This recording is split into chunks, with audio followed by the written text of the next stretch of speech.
All that is pretty significant in terms of the flooding. We've got flash flood emergency still affecting Lake Charles and in Alexandria. Yeah, we're certainly not done yet with that inland flood threat. That will continue all the way through the night. We do want to get you caught up, if you're just tuning in now, what it was like as landfall was happening. Delta made landfall this evening near Creole, Louisiana, just after 6 p.m. Central Time. Stephanie Abrams was in Jennings, Louisiana, about 50 miles northeast of there, and this is what she experienced. Yeah, I mean, are you kidding me, Cantori? We're getting crushed right now with the rain and the wind ripping down the street. Visibility has dropped significantly. We're watching the power line. Shows what is happening with the wind. That is by far the strongest gust we've seen so far. I anticipate to continue to see those and perhaps some stronger ones as we go over the next hour. It's about 11 miles to our south. That's it. The weather there is coming right back up to us. Look at these gusts.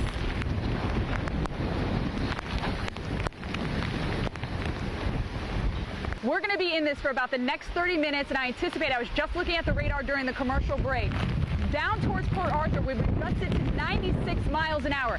That weather is rotating up to us. And Port Arthur is, I should say Lake Arthur, excuse me. Lake Arthur, which is 11 miles to our south, gusting to 96 miles an hour. The weather there is rotating right up to us. There's our strongest wind gust. Now we're feeling it. I was kind of waiting for this. I knew this was going to be coming in from Lake Arthur, where they were gusting up to 96 miles an hour. I'm now at the point in the storm where the rain feels like pebbles on your face. That's how fast and how strong it is hitting any exposed skin. You can tell now, even from just last 15 minutes, things have gotten worse, and they deteriorate pretty quickly. We can show you the trees that are swaying in the wind here, and down the street, the visibility is awful, just sheets of rain going down.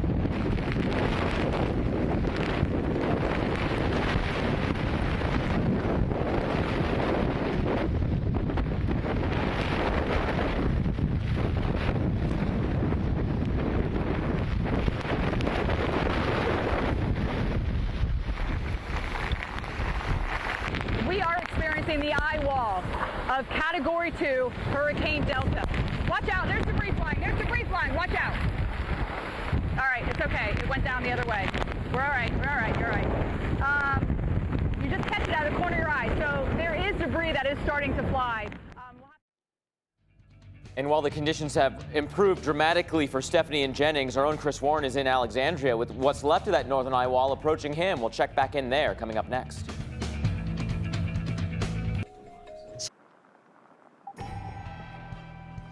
Tracking Delta on the Weather Channel, still a Category 1 hurricane as it continues moving inland in southwestern Louisiana. I'm meteorologist Chris Warren here in Alexandria, Louisiana, about 120 miles from the coast, from where the storm made landfall in Creole, and we have been dealing with this heavy rain now for hours. We're somewhat protected from some of the strongest winds, with not too far away from here at the airport, a couple miles away from here in Alexandria, the winds gusting closer to 60 miles an hour now, and we're not done yet. We got a ways to go. Flash flood emergency is in effect here throughout parts of Rapides and Evangeline parishes. Here in Rapides Parish in Alexandria, the flash flooding is evident even in this parking lot that we're seeing. I'm going to show you that in just a moment. But in other parts south of here, where I've already seen some of the worst of it, we're still kind of getting new video into the Weather Channel, getting new pictures into the Weather Channel, still trying to get an overall assessment and idea of what's going on and what the damage has actually been. And we've seen some of the damage. We have some of that video in Pecan where you can see the home overturned here. And this is, one thing that, one of the many things that we may unfortunately have to be dealing with and seeing when the sun comes up on South Louisiana and the southwestern part of the state, hard hit again after Laura. But it's still a night here in central Louisiana into the northeast part of the state where flooding is going to be ongoing, a possible life-threatening situation if people go out. And that's something that we hope doesn't happen. That was one thing we were thinking might help us here, the fact that some of the heaviest rain is going to be happening in the overnight hours. And if you're at anywhere in elevation that doesn't typically flood, you should be in good shape. That's the thinking, as long as you don't go out. So with a lot of the heaviest rain that's been happening over the past few hours, the flash flood warnings, get a flash flood emergency here, but the flash flood warnings, which is also includes here, extends for about 120 miles north of here now. It did come right up to here, and where we are in Alexandria, we're the northern part of the hurricane warnings, and tropical storm warnings are in effect still, where we can still see some strong gusts up to 75, even closer to the center, maybe even higher than that. That is still possible across portions of Mississippi, and then eventually tropical storm force winds, the tropical storm warnings extending into parts of Tennessee, and then the flood threat in the next couple of days will continue all the way into the Appalachians. But again, the wind picking up here, it's whipping around. I'm on the south side of a building that is generally north-south, and we are just on the south side of Interstate 49. You go in that direction, you'll head up to Shreveport. And if you take 49 down to that direction, you'll go to Lafayette. And so if you're not familiar with Louisiana, where we are here in Alexandria is about as center of the state as you can get. And roughly, in a very about kind of way, that direction is to the east, about 60 miles, is Mississippi. About roughly 60 miles in that direction is Texas. To the north, Arkansas, about 120. To the south, about 120 miles to the coast, again, where this did make landfall. And heavy rain is going to be even as the winds come down, heavy rain and the flash flooding is a threat. Just to this parking lot, we're seeing an example of what may be going on with the flash flood warnings that are ongoing for several parishes here in southwestern and central Louisiana now. And we're seeing, even over here, this, oh man, that's rough. For this white car, it looks like that water is getting high enough that if that door is not perfectly sealed, there's water getting in there. We did see a couple of people move their cars, actually a couple spots over. They came, and there's a pretty deep spot right over here as they came through, and it looked like it got to the top of their hubcaps. And frankly, from standing up here, it looks like it's just the wet ground. It's hard with the naked eye to be able to tell that there's 6 inches, maybe 8 or even a foot of water. So we see here the water, but then going up, just getting a little bit more exposed, and you look at the street light here, and you can see going up 30, maybe 40 feet. The winds are stronger, and they're also, because we're on still the north side of the center of the storm, the winds are whipping around out of the northeast, and we're going to watch as this goes by. We're going to watch them change more northerly. I just saw a big rig going down 49. That's not a good deal here. But we're going to see the winds eventually change direction. And what we're going to be looking for, of course, is when you get to the backside of this and we get more of the westerly flow once this moves off. So that's something I think is always interesting when we deal with and cover these storms. You kind of get an idea of where you are in relationship to the hurricane based on which way the wind is blowing. If there isn't anything like a building, making the wind do something a little different, but the general winds, you can kind of tell where you are in relationship to the center based on the direction the winds are coming. I want to go to our hurricane expert, Dr. Rick Knabb. And Dr. Knabb, as you look at the radar and you see where we are here in Alexandria, I'm curious what you think as far as the timing. How much more time do you think we have of this with these winds gusting closer to 60 miles an hour and some of the heaviest rain? What are you thinking? And there goes a bird. That's where that guy's going. But Dr. Knabb, what do you think? Do you think think we're in the worst of it for a while? I think the worst is yet to come as this gets a little bit closer to us. What are your thoughts for us here? Well, I think the worst is yet to come with regard to the severity of the flooding because of the foot or more of rain that some parts of Alexandria have seen, and with several more inches potentially to come over the next several hours, the flooding could get worse overnight before things start to get better tomorrow. Now, we want to look at what has happened at the coastline. I want to show you a time lapse of Delta's storm surge in Abbeville, Louisiana. Of course, this is way off to the east of where the center of circulation came ashore, some 60 or 75 miles east of where the landfall of the center was. But again, very large system, and that onshore push into a very vulnerable low-lying area. This is storm surge flooding. Now, we didn't get as high of values as we got in Laura, but we did get higher storm surge values this far east. And let me show you the difference in the landfall location between Delta and Laura. It isn't all that much. And isn't time-lapse the best invention when it comes to looking at meteorology and what the weather does? I mean, just the water rise, it's hard to envision it until you actually see it play out and have that water come up. And it was a 12-mile difference between the landfall location of these two hurricanes. But ironically, the landfall location of Delta this evening was in the same location as where the highest storm surge was, of about 17 feet there near Creole and Rutherford Beach, because the center of Laura was a little bit farther to the west and the radius of maximum winds was to the east of there. So that just goes to show you how the landfall location of the center makes a tremendous difference in terms of who gets the peak storm surge. So the peak storm surge from Delta is going to be even farther east than it was with Laura, where again that peak storm surge flooding was here in Rutherford Beach, just east of where it came ashore in Cameron.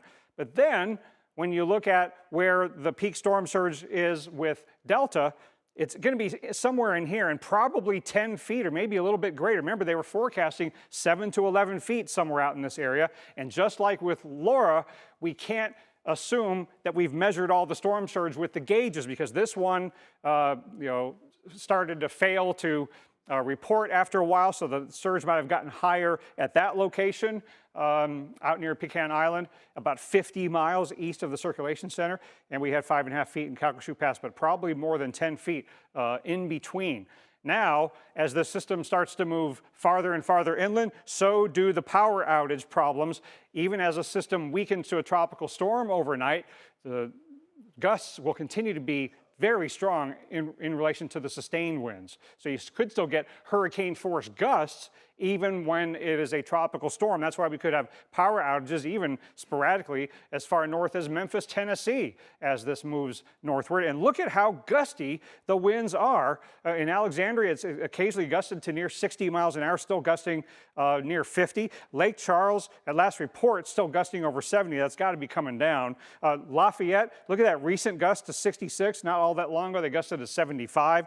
And even the west side of this has been pretty windy. Baton Rouge still gusting 40 to 50 miles an hour. So the wind is a problem. Power outages, trees coming down onto roads, as we have seen. So stay off the roads, because you could drive your car into a fallen tree or a tree falls on your car. People have died that way in inland hurricanes and tropical storms. The other reason to stay off the roads, of course, is the significant freshwater flooding. We got a flash flood emergency in the Alexandria area, all up and down I-49, and either side of that emergency is in effect till 2 local time. We've had about 15 or 16 inches of rain and over a foot over a large area in the Alexandria area. That when it's the volume of water that falls, then we start to get problems with at least street flooding and vehicles getting stranded, and possibly later on in that area, homes being threatened by flooding. And it's coming down more than 3 inches per hour. And then all the rain we had in Lake Charles has prompted a flash flood emergency that remains in effect until 1 a.m. local time, and especially in the Iowa area east of Lake Charles, where we've had 17 inches of rain and water getting into homes. Big time problems again in Lake Charles. Every storm is different, Mark, but I think both of these have been pretty bad for Lake Charles. Oh, absolutely. And, I want to try to continue to follow this inland. We're looking first here to Baton Rouge, Louisiana. Another dark, rainy night for you. Heavy rainfall kicked off some roadway flooding here as well. A flash flood watch, of course, remaining in the area through the night into tomorrow. And you can see the camera kind of bouncing around just a little bit because of the wind. Lots of raindrops on the lens, of course, making it that much harder to see.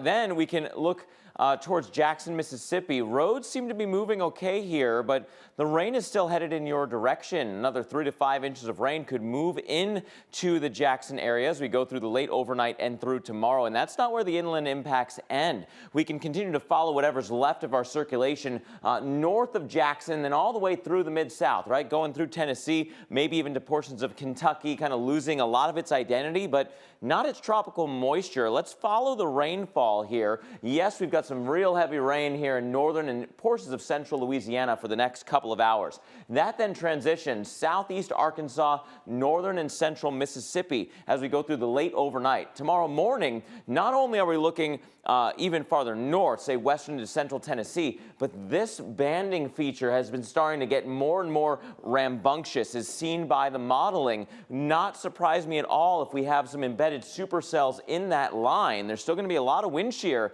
tomorrow, and that will go through Mobile, then Pensacola, as far north as Birmingham and Montgomery. Look at the timing here for that line in particular, right? The circulation center is still back here. Look at this for Atlanta, for example, 4, 5 o'clock, right? Peak heating time of the day. Granted, there's going to be a lot of clouds. It's not going to be the warmest day, but a little bit more instability by the end of the day. And so, again, a chance for some big storms. How about the amount of rain that we're still following here? I think this zone may be a little bit underdone.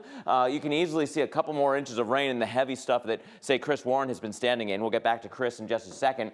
3 to 5 inches here where the center tracks heading into Mississippi, but a little elevation goes a long way. How about the Appalachian chain? Some added lift there, a widespread 3 to 5 inch rain as that kind of leftover tropical moisture rains out across the eastern portion of the South. So keep that in mind. There's still plenty of wind for the inland areas as well. It's not going to be anything like what we have now with the 50, 60, even 70 mile per hour gusts that we've still been seeing.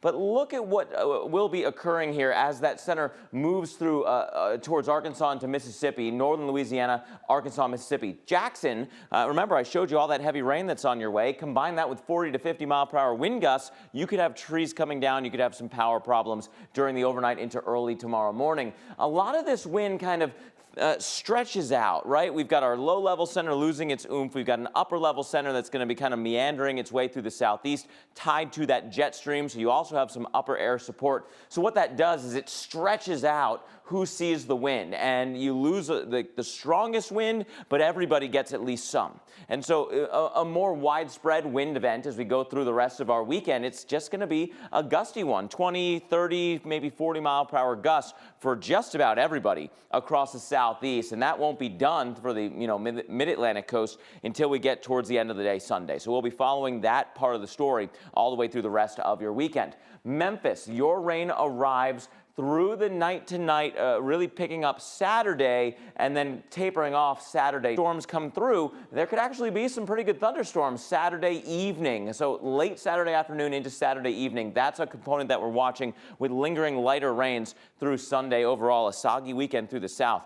Nothing like the rain you're seeing now in, say, Alexandria into Louisiana. Here's Chris Warren again. And Chris, gosh, that rain is still, maybe 1 inch per hour rainfall rates for you.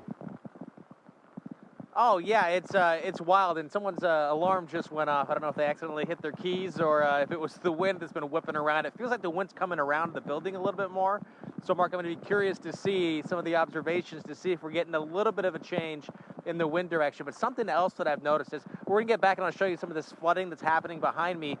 But the rain coming down so fast and so hard that there's a thin layer of water that's trying to drain down this little slope here. But when the rain comes down and it splashes so intensely, it's creating these little bubbles. I've never really seen it before.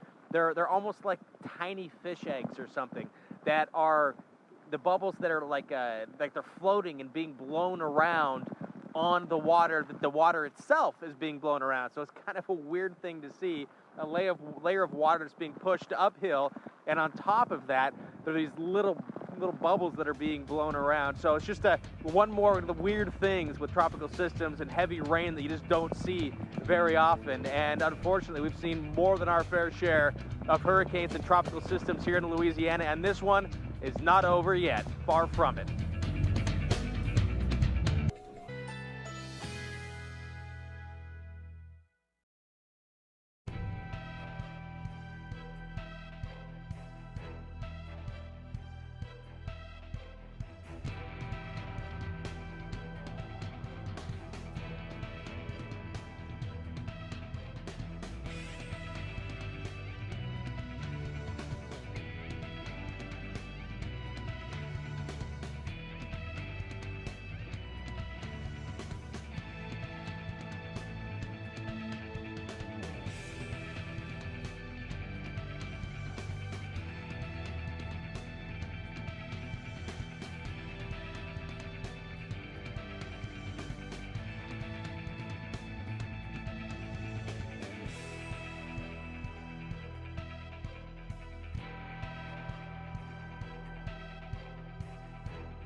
Well, the wind continues to howl here in Breaux Bridge, Louisiana, but for us, timeline-wise, you go back to 7 p.m. local time. That's when we lost power here. We've been out of it since, and certainly that's going to probably be until tomorrow before power gets back on. No crews can come out with winds still gusting 50, 60 miles per hour from time to time, even on the south side of this storm. So it's starting to sprawl out. It's certainly drying out here where we are, but some areas still getting some very, very heavy rain. As I mentioned, we lost power right around 7 p.m., but the one thing that was really distinct as soon as we lost that power was the smell of trees down. And you can smell that timber, whether it's pine or oak or whatnot. That was something that's very, very apparent. And you can see even one of those big limbs just kind of laying across the road. They actually had to remove that so that traffic could get through. After that, though, nobody really came out on the roads, and they pretty much hunkered down and rode this thing on out. So as storms go, Delta, again, coming ashore 6 o'clock local time to our south in Creole. That is in Cameron Parish. Now here in St. Martin Parish, though, a lot of this area, of course, without power and likely to stay that way right through at least tomorrow morning. Winds will hopefully die down, a better day coming up tomorrow, and some drier days ahead finally. But our hearts, of course, going out to all the residents and folks that have evacuated and been evacuated from Laura in Lake Charles, Louisiana, because of the tremendous wind that they had to deal with. 95 miles per hour, big gust in Lake Charles. Here in Breaux Bridge, Louisiana, I'm meteorologist Jim Cantori. Back to you in the studio. Thanks, Jim. It is location, location, location. Jim was centered just east of that eastern eye wall, and then he got into portions of the eye. You go down closer to the coast, and gosh, what a scene, right? You have all this wind whipping through. You have tree branches down. You have those sheets of rain, the real calling card of a tropical system where it feels like the raindrops are getting obliterated by the wind and just turns into a big sheet of white, and you just can't see anything out there. It just feels much more tropical. And then you had all the spray coming in off the water. Obviously, the homes here are just about all elevated because that happens, right? That water can march in. Hopefully more homes than not did okay with that water marching through. There is going to be some debris on the roads. Gosh, look at that water, right? It is not just like a bathtub. It is literally ocean waves that then come through with a battering force going right up against these homes. Here's another video for you. This coming to you from Lake Arthur. And what's left of that roof is not doing very well. Then you've got the classic street signs bopping around because the wind's hitting the broadside of the stop sign. And when you have that push of water coming in from the coast, thanks to that wind, the water just marches in. And so you can see water everywhere in a lot of these images. Shingle damage because of the wind, but also water damage because of that storm surge, that water marching in as the winds pushed it from the Gulf of Mexico. Not close enough to the Gulf into central Louisiana, but plenty of rain and still some flooding concerns into Alexandria. So let's go to Chris Warren now, who's standing by with still in that very heavy rain regime, Chris. Yeah, the rain is still going, and it's going to be going until this can scoot all the way by here, and we're going to see those winds eventually change around. But they're still blowing out of the northeast to north, which northeast is that direction, and north is that direction. That's a building right there, and there's a building right there. So we're getting the winds coming around a little bit every once in a while. I think with these gusts, they might get a little bit of a kick, or they might get a little influence from the building itself. Sometimes I'll feel it hit it on my back, and I start to wonder, well, are we now more northwesterly? But not quite. Not just yet, but winds are still going to be an issue. Could still see more power outages increase across parts of central Louisiana where I am, and then eventually the north part of the state where tropical storm warnings are still in effect all the way up to parts of Arkansas, Mississippi, and portions of Tennessee, eastern Tennessee, some tropical storm warnings, at least in the southeastern part of the state. But the flooding is going to be a big one, I think. This is, hopefully it's going to be a quick hitter, but the amount of rain, drainage systems just can't handle it. And it's a little bit more obvious now that there's flooding going on, because before the water got all the way up to the curb, it just looked like a wet road. And then I walked out here when I saw that this white car over here had water going up the tires here, and you can't see underneath it anymore. So even if like a plastic golf ball came up to that car, it would just bounce on the side of it and go around it. And there you go. There's a little gust for you. And get out here a little bit more where it's just that much more exposed. Some of the wind will come racing around, coming off of Interstate 49. And when I look over here, too, I kind of check and see if there's any traffic, and I've seen a couple of big rigs. I'm not watching it all the time, but occasionally I'll see a couple of big rigs go by. But I want to go now to our hurricane expert, Dr. Rick Knabb. And Dr. Knabb, of course, I mean, you've seen all kinds of storms. You worked at the director of the National Hurricane Center. I mean, you have I would say, I think it's, correct me if I'm wrong, I think it's safe to say that you have kind of a feeling for storms, you know, and all your years of experience. And you don't want to necessarily, you know, personify the storms, but they have different characteristics, right? We always say there's no two storms are the same. A category is a wind speed, but there's so much going on, how it looks, what the ultimate big issues are. How would you characterize Delta with what you've seen so far and with what you're expecting? It's a wet and front-loaded storm, meaning we had a lot of storm surge at the coast as the front side and the center came ashore. And we've got a lot of heavy rain that has fallen on the front side of it. So that has set the table for flooding overnight as the center comes closer. And if you look on the radar with all of our flash flood warnings, Alexandria under a flash flood emergency. Lake Charles still under a flash flood emergency as the system gets steered and sheared inland. We've got a lot of water problems to contend with up into Tennessee and even the Appalachians over the next few days. That's why you got to stay with the Weather Channel throughout the weekend. A woman who was young. Tracking Hurricane Delta right now on the Weather Channel. I'm meteorologist Chris Warren in Alexandria, Louisiana, right in the middle of the state of Louisiana, and about 120 miles or so from where Hurricane Delta came on shore as a Category 2 hurricane with 100-mile-an-hour winds. And it came on shore around 6 o'clock. Again, a Category 2 hurricane with about 100-mile-an-hour winds, now 75-mile-an-hour winds. So it's just a matter of time now before this becomes a tropical storm. But frankly, here where we are, again, well over 100 miles from the coast, still seeing winds gusting stronger than 50 miles an hour at times. And even though I would expect in the next couple of hours or so to see this become a tropical storm, you're not going to know it. I mean, there's still going to be here very strong winds. Tropical storm conditions will continue. So the winds are not going to die down a whole lot over the next few hours.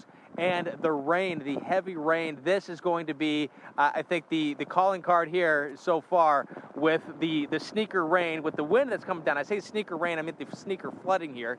And what I mean by that, at night especially, it's so difficult to judge where I say large puddle, but it's, you know, some local flooding here that's going on. There's about a foot of water over here as a couple of cars. It looks just like it's part of the road here, right? Part of the parking lot. But there's a dip in there, and a car came through just a little while ago, and we can see just how high it went. It went all the way up to the top, just about to the top of the tire, covering the hubcap. And so with the heavy rain and the flood threat that is going to continue, it's not, now that it's made landfall, and there's a lot of interesting and also extremely unfortunate aspects to this, the fact that it's interesting, the fact that this is the first time a hurricane with the Greek alphabet, because we exhausted the 2020 list, made landfall in the United States. And unfortunately, Louisiana has had several systems come on shore, 2 hurricanes this year. So there's a lot with that. But Mark, this is far from over. I mean, we could talk about some of that and how close it came on shore to Laura. And that too, the fact that it came on so close to Laura doesn't mean expect the same impacts, because it's going in a slightly different direction, and the direction it's going to bring a lot of this, Mark. Yeah. A lot of rain and the possibility for flooding, and if you're not careful, it can be a life-threatening situation. And Chris, I know you've been watching the OBS for areas to your south to get an idea of what's coming your way. So many of them actually had some very significant wind gusts as the rain was ending and as that low was passing. Are you sensing that you've got that, change in wind direction yet? Any stronger gusts now that you may be getting more of that northerly component into the wind? Well, I want to think that I am, but because I've moved over here to this side, we were actually facing the other way. So the west is behind me, and that direction is east, and that's south. I was over there, and I came back over here, and for a while, every once in a while, I can see the wind whipping around the building. You can't see the side of the building over here, but I can see the wind whipping over there, and I can see Interstate 49 off in the distance. And every once in a while, it comes at an angle, and it comes at me which would be a northwesterly direction, but I know it's too early for that to happen. So I think what might be going on, Mark, and none of the obs really support that massive change yet. I think it is still north or northeast, depending, but every once in a while, I think a gust comes through, and how it interacts with some of the structures around here makes it blow from the northwest, because it kind of comes around the building. But yeah, I kind of get the sense that it might be, but I haven't seen anything to actually support it yet. And I know you mentioned Laura and the inland impacts from the last storm that came through this area. Now we're watching the next storm, right? Delta coming through. What would really stand out to you as for the inland impacts by tomorrow morning as this low goes through your area and then continues all the way to Tennessee? I'm really curious to see what kind of flooding we're going to have in the morning, because this system, it looks like the next few hours, so hopefully while people are sleeping, there's going to be time enough for this to drain. So I would be, I'm curious, I guess, to see what kind of flooding that we're going to see and how extensive it is going to be, because there's a couple of drains on the other side over here. They're still draining, but they look full. But you can look closely and see they're still taking some water. Over here, not so much. And also, you mentioned Laura, Mark. Some of these cars right here are insurance adjusters' vehicles that are here because of Laura. And now, unfortunately, they might have extra work to do here. But this is not over yet. Got a ways to go. It's good that we see the winds coming down. Again, a 75-mile-an-hour hurricane right now. Will eventually be a tropical storm. But as the winds come, and as you mentioned, they could get even stronger and come from a different direction. I think that's always, Mark, a bit of a wild card when you get strong winds in different directions in the same night over a period of hours. And obviously, with what you're standing in, the grounds are saturated, so you get a strong gust, and that's really the proverbial straw that breaks the camel's back, right? That big gust that comes in, knocks down the tree, and then you've got all kinds of power problems to fix and insurance claims to deal with as well. So that's Chris Warren for us tonight in the Alexandria area of Louisiana. Still following not only that area, but what could come next. Here's Jackson, Mississippi. 3 to 6 inches of rain headed in your direction. Widespread winds 20, 30 to 40 all the way through the rest of the southeast. We'll follow the center of of Delta and all of that rain coming up.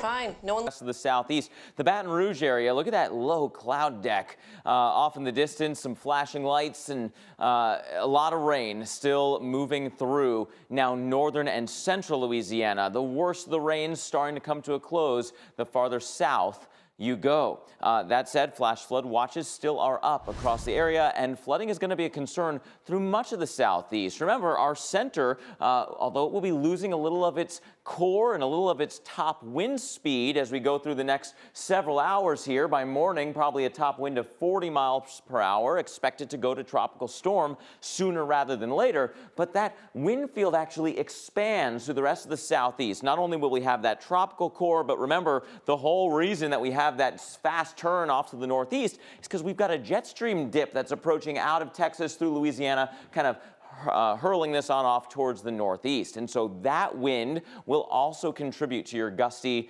conditions, and some upper level support will also help the rains. So you look at what's left for the heavy rains. We got several hours here in northern Louisiana before the 1 inch per hour rains come to a close. We can follow that type of rain into southeast Louisiana and northern and central Mississippi by morning.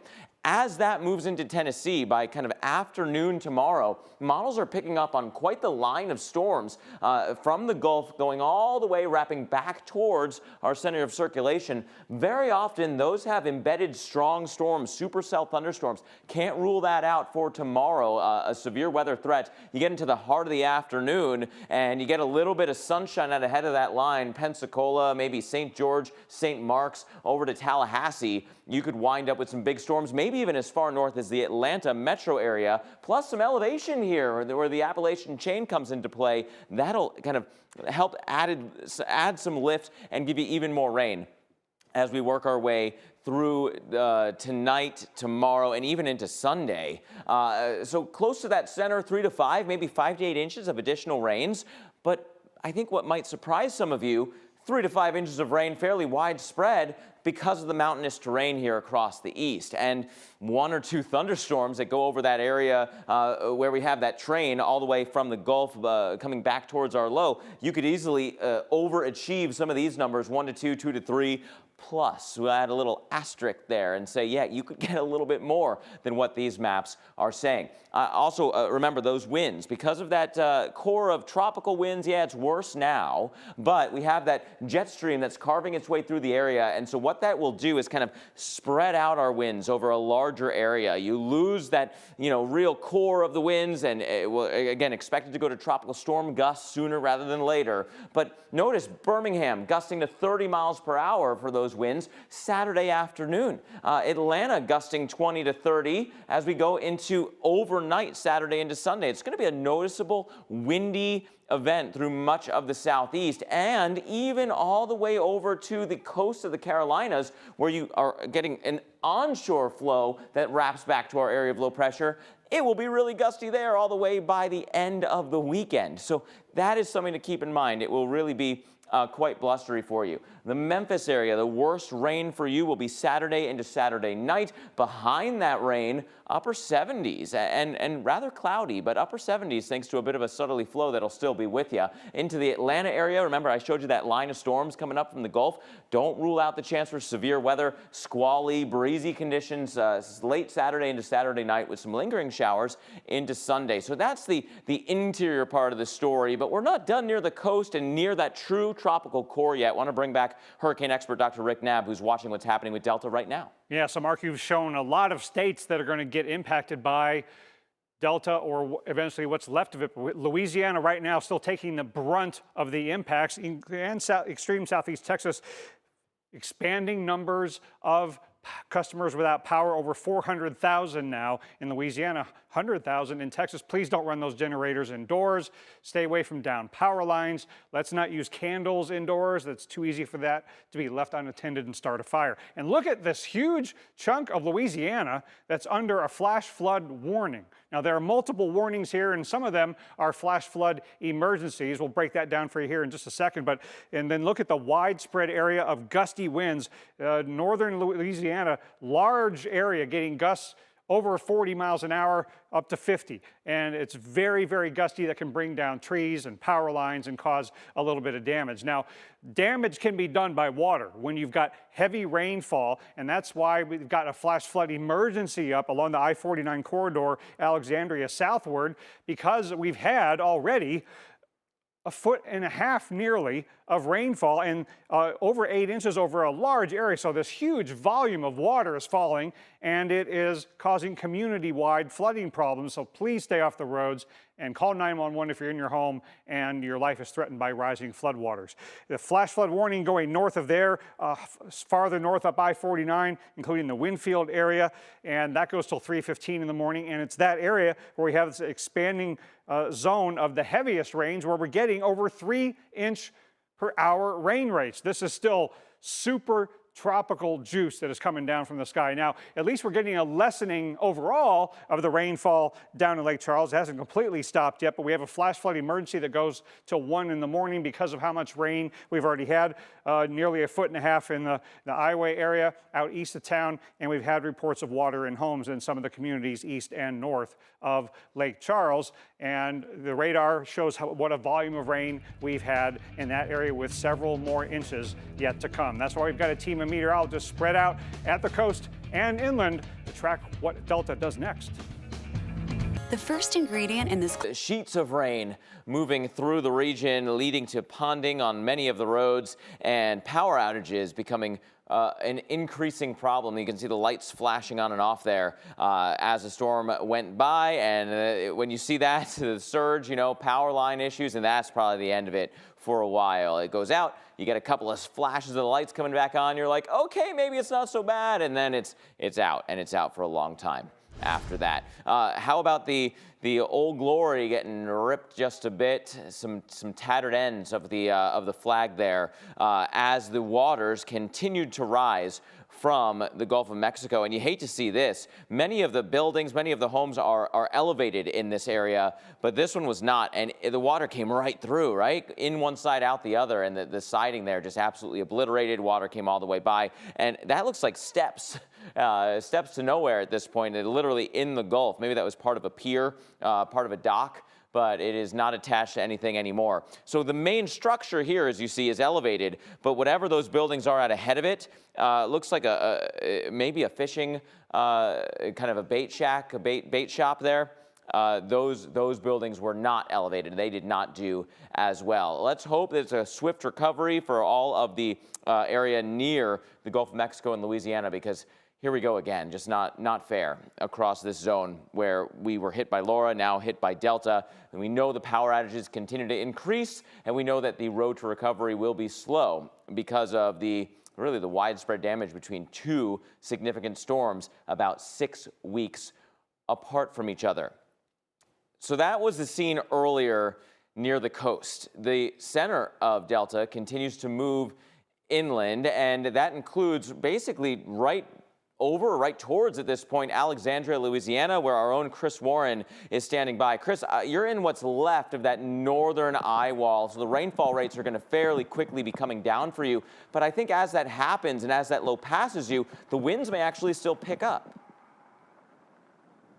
Yeah, it's funny. As soon as you said Alexandria, I felt a bit of a gust come around, and the rain came down just a little bit heavier right now. So it's going to be interesting to see that, to see if the winds actually do pick up in what is already a waterlogged region here in central Louisiana, with more rain, of course, to come. And you mentioned, too, the power issues, right? So more than 500,000 customers without power in Texas and Louisiana. And let's remember, too, when we say customers, we're talking about a power bill. We're talking about one utility bill. So, you're looking at more 500,000.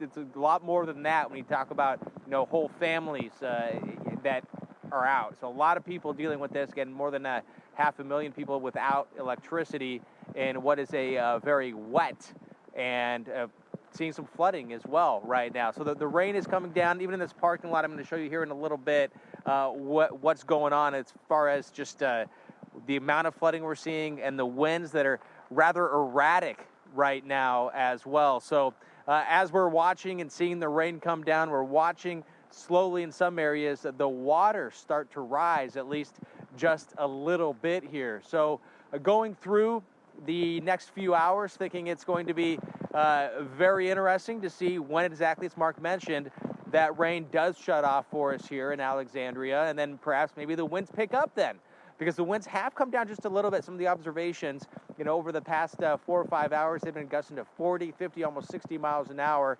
But now, gosh, getting a little bit of a hit here with the heavy rain. So, Dr. Knapp, just when it feels like it might be letting up a little bit, it's coming down even harder. And the wind where I'm right now isn't blowing real hard, but it's just, I'm seeing it come straight down. What do you think as far as where we are? How much longer and how much more do you think this system can throw at us? Well, it'll be a few more hours of rain, and it could be several more inches of rain in a place like Alexandria, in a place like Monroe, Louisiana, farther to your north, and that will compound what has already happened. So let's break it down. How much has fallen and how much more is going to fall? Here's the radar estimate of how much rain has fallen over the last 24 hours, and the greatest amounts are right there in the Alexandria area, and this swath that's just east of Lake Charles up through Alexandria. That has been the heaviest rainfall total, where you've had this huge area that's gotten well over a half an inch of rain, and this pretty sizable area that's gotten over a foot, and that's happened in Lake Charles too. So it's about how much water in total falls into communities. That's what causes the flooding. Now, if you look at how much more we're going to get, it goes from Alexandria northward, where we could have 3, 4, 5 or more inches of rain, and that goes through tomorrow, and it goes all the way through western Mississippi, southeastern Arkansas. But again, the highest totals from this point forward are still in northern Louisiana. It doesn't matter what model you look at, you get the same general picture. And also, we still have some onshore flow. So in Lake Charles, we still have some water rise that is contributed by the storm surge, and all the water that has fallen here has to drain into the Gulf of Mexico. And until that onshore push stops, it's going to be harder for it to drain. So for so many reasons, that's why we still have a flash flood emergency that's in effect in the Lake Charles area. We have community-wide flooding. You've got to stay off the roads there. And we've had nearly 1.5 feet of rain in the Iowa area, water reported in homes there and in Moss Bluff, and that is just to add to what we saw from the devastation in Laura.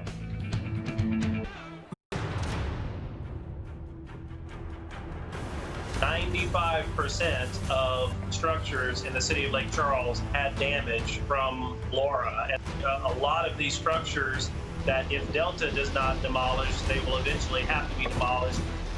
But we are going to need American help. We're going to need federal help to recover from this historic event.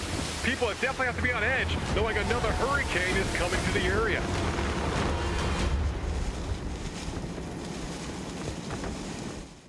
Delta has brought wind and water problems to the coast and inland. Here's an earlier time lapse of Delta's storm surge in Abbeville, Louisiana, about 60, 70 miles to the east of where the center of circulation came ashore on Friday evening, and watch that water gradually rising. Then right when landfall occurs, you get the greatest rise. Now, this was not as high as a storm surge flooding as we got in Laura, but it was pretty high and pretty impressive when you consider how far to the east of the center of this hurricane this storm surge flooding was. You notice that the storm surge is not just water gently coming up, it is moving, and water can be very damaging and deadly. And the center of circulation of Delta came ashore only about 12 miles east of the landfall location from Laura. And this just goes to show how where the center of a hurricane comes ashore makes all the difference in terms of who gets the highest storm surge. Yes, Laura was a stronger system, but Delta's comparable in size and wasn't that weak. And where the center of circulation of Delta came ashore is the place where we had the maximum storm surge from Laura, because Laura's center was farther east and its greatest onshore push was into the Rutherford Beach Creole area, where we had about 17 feet of storm surge flooding above normally dry ground. Now, with Delta's circulation center coming ashore here, the storm surge was obviously maximized east of there. Now, Abbeville got some storm surge, but the maximum was likely between Pecan Island and Creole. Now, we had a measurement before the observation site stopped communicating above 8 feet. Storm surge flooding above normally dry ground. This is the highest that that particular observing site has ever measured, even higher than what it got in its previous record from Ike in 2008. And then we had 5.5 feet at Calcasieu Pass. But again, the circulation went just east of there. And so probably in between those two observation sites, we probably had about 10 feet of saltwater flooding above normally dry ground, mostly in areas that don't have many structures or any, and the structures that were affected by this storm surge largely were damaged heavily by Hurricane Laura. So we might not ever know how high the storm surge really was in Delta, but we do know that it's still producing some water rises over 1 foot, even in Lake Charles. So we've got a little bit of an onshore push problem in Lake Charles, but mostly the Lake Charles problem has been the heavy rainfall. This front-loaded system has dropped over 1 foot, nearly 1.5 feet of rain in some spots. Look at this swath from Lake Charles up through Alexandria, now encroaching upon the Monroe area. And in Alexandria, a pretty large area that the radar estimates has gotten over 1 foot and close to 1.5 feet. And now the wind gusts are finally starting to drop. They're still tropical storm force in Lake Charles, but a large area of northern Louisiana gusting over 40 miles an hour, same over in Baton Rouge. We're still under a flash flood emergency in Lake Charles because of all the rain that has fallen and because it's hard for that water to drain with the onshore push from the Gulf of Mexico. But we had 17 inches in Iowa and reports of water getting into the homes in that area, and also the flash flood emergency goes on in Alexandria. So Chris, Warren, we've got community-wide flooding that is gradually taking shape in Alexandria. A life-threatening situation overnight there.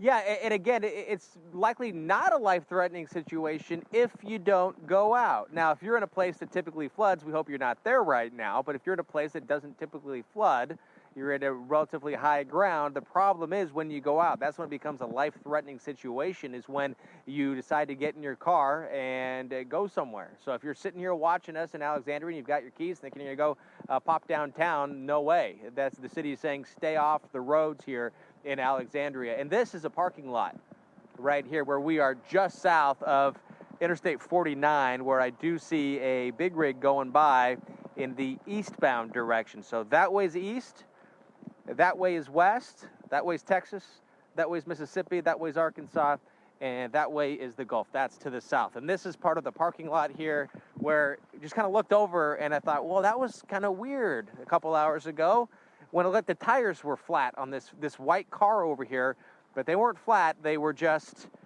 underwater a little ways. That water, I don't know if that water's gotten all the way up to the door, so they might be okay. Otherwise, they might get in their car tomorrow if this goes all the way down and realize that the carpet in their car is wet and soggy. So hopefully that's not the case.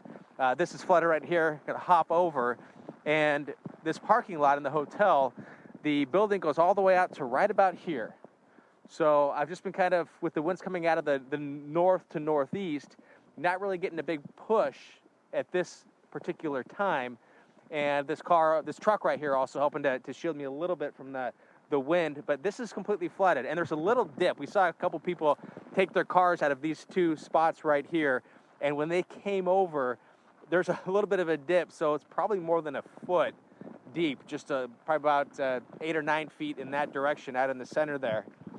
This kind of flooding, imagine, in the middle of a heavily traveled area. That's not what you want to see, and that's why the city's saying stay off the roads. And hopefully, maybe a couple more hours of this, and this will be gone. The rain will be gone.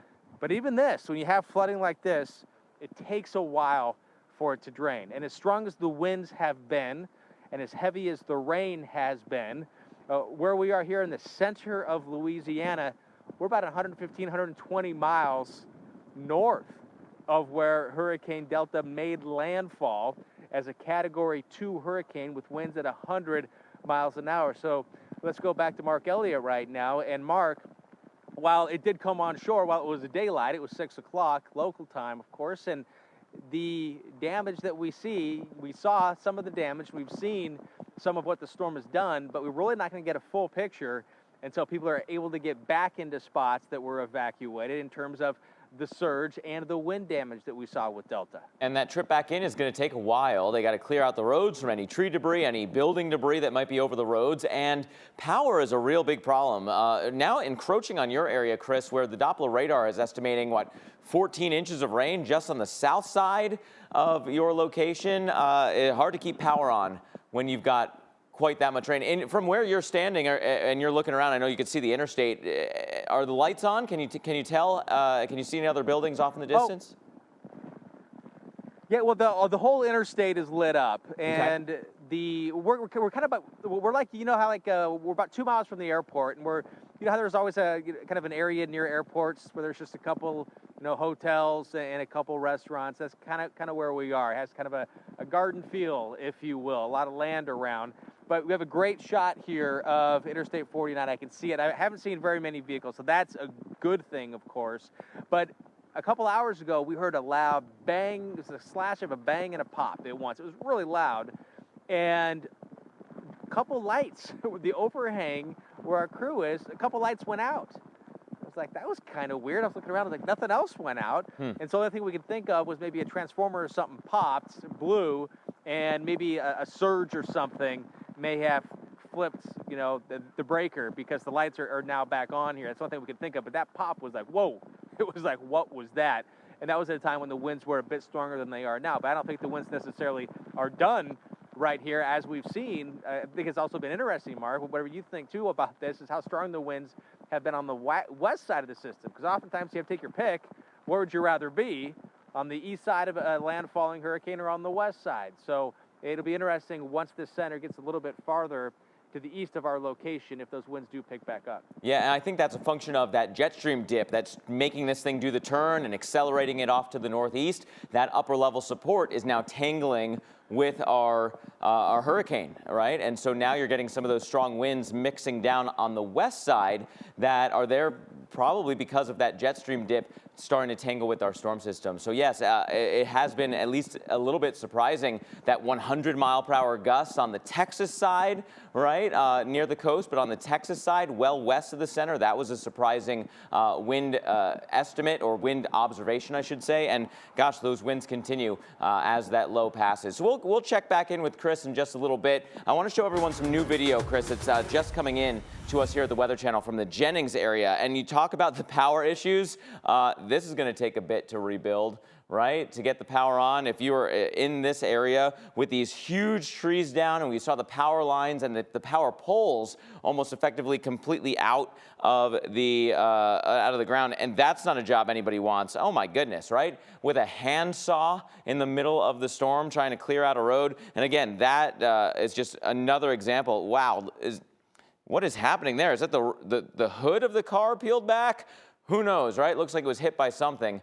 And so, again, lots of damage to deal with, and the power is going to be out for a while because they have to kind of rebuild all of this. Also looking a little bit farther inland where you can look towards Jackson, Mississippi, that center is going to go north of you, but you'll still have plenty of rain dragged through. As much as 3, maybe 6 inches of rain could hit parts of western, central, and certainly northern Mississippi. And that is a function of where our low is going to go, right? Leaving southern Louisiana, curling into northeast Louisiana, across Mississippi, and beyond, as they say, as that rain will continue to fill in, coming up from the Gulf of Mexico with a fairly persistent feed, right, of moisture plume that will continue to feed in to this area. So we continue to watch where we're at now. Again, here's a look at that path that we are expecting for the storm to go, Louisiana into Mississippi. Let's look at where the rain goes, because that's still such a crucial component. The grounds are getting saturated.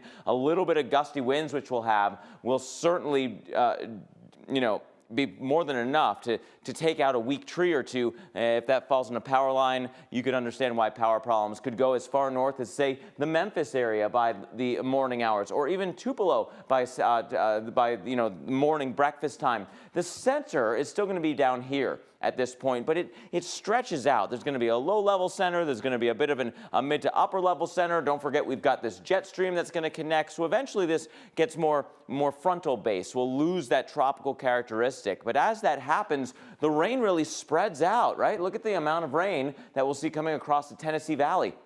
Look at the connection from the Gulf of Mexico with these bands. This one goes all the way back into the central Gulf. Will be raking its way through the Florida Panhandle at that kind of mid-afternoon time frame, and maybe late afternoon, early evening in places like Tallahassee or Atlanta. This could have severe weather along with it. So certainly bursts of heavy rain, not out of the question, and that will help to really fill in the rainfall potential near that low pressure center, 3 to 5, maybe 5 to 8.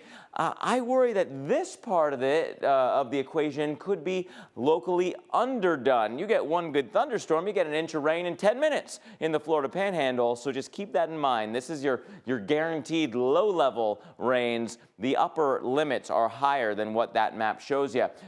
When the elevation comes into play, you're talking 3 to 5 inches of rain. And then with those saturated grounds, don't forget that we have fairly widespread wind gusts. Jackson could still be gusting to 50, Birmingham to 30, Atlanta eventually gusts 20 to 30 as well. And so wind gusts with heavy rain could still mean more power outages. Now, Delta made landfall this evening near Creole, Louisiana, just after 6 p.m. Central, and Stephanie Abrams was in Jennings, about 50 miles north. This is what she went through.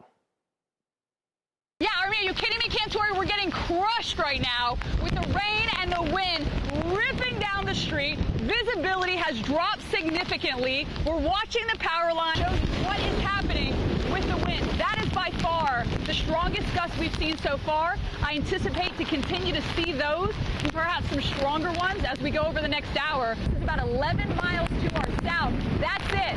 The weather there is coming right back up to us. Look at these gusts.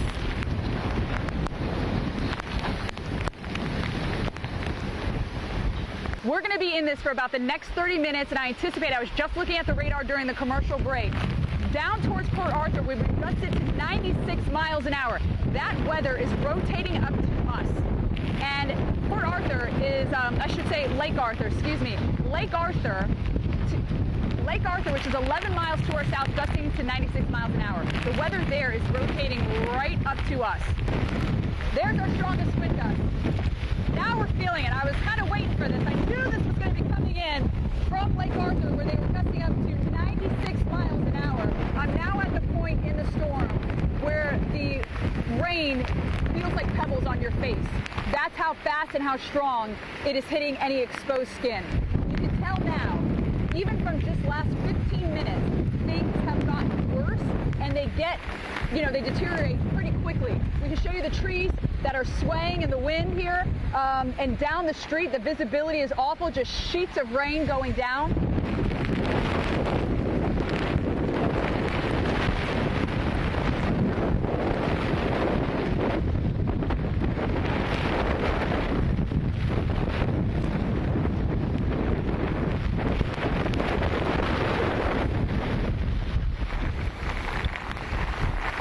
We are experiencing the eye wall of Category 2 Hurricane Delta. Watch out, there's debris flying, watch out. All right, it's okay, it went down the other way. We're all right, you're all right. You just catch it out of the corner of your eye. So there is debris that is starting to fly. Each storm's different, and Stephanie went through another one this afternoon into this evening. Heavy rain now in northern Louisiana. We'll be right back. This move.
Well, the wind continues to howl here in Breaux Bridge, Louisiana, but for us, timeline-wise, you go back to 7 p.m. local time. That's when we lost power here. We've been out of it since, and certainly that's going to probably be until tomorrow before power gets back on. No crews can come out with winds still gusting 50, 60 miles per hour from time to time, even on the south side of this storm. So it's starting to sprawl out. It's certainly drying out here where we are, but some areas still getting some very, very heavy rain. As I mentioned, we lost power right around 7 p.m., but the one thing that was really distinct as soon as we lost that power was the smell of trees down. And you can smell that timber, whether it's pine or oak or whatnot. That was something that was very, very apparent. You can see even one of those big limbs just kind of laying across the road. They actually had to remove that so that traffic could get through. After that, though, nobody really came out on the roads, and they pretty much hunkered down and rode this thing on out. So as storms go, Delta, again, coming ashore 6 o'clock local time to our south in Creole. That is in Cameron Parish. Now here in St. Martin Parish, though, a lot of this area, of course, without power and likely to stay that way right through at least tomorrow morning. Winds will hopefully die down. A better day coming up tomorrow and some drier days ahead finally. But our hearts, of course, going out to all the residents and folks that have evacuated and been evacuated from Laura in Lake Charles, Louisiana, because of the tremendous wind that they had to deal with. 95 miles per hour, big gust in Lake Charles. Here in Breaux Bridge, Louisiana, I'm meteorologist Jim Cantori. Back to you in the studio. Thank you, Jim. It's always amazing when these storms come through what location can do, right? It is He was just outside that eastern side of the eye wall, a totally different experience from what you may have been seeing when we just showed you what Stephanie went through. And that is so telling across southern Louisiana. Some communities are going to bounce back real quick and say, what storm? While others are going to take a long while, especially considering the power outage numbers that we've been seeing in the hundreds of thousands of customers. Just a tough go to rebuild that infrastructure for sure. Some of the heaviest rain has now gone into northern and central Louisiana. Want to bring back Chris Warren now. Chris, your rainfall rates before were crazy, right? We could barely see you. You're now out of that northern eye wall, what's left of that northern eye wall, more towards the center of the low pressure area. You may wrap back into the rain. I think that pivot point is going to be a crucial part of the story for who gets the worst of the inland rain threat through the night. Right. And Mark, I'm also curious, I just looked at the radar and it looks like we're in kind of like a raggedy, if you will, part of the radar. And what I mean by that, it has that appearance of like a gravel road that gets the ridges in it. It's kind of bumpy.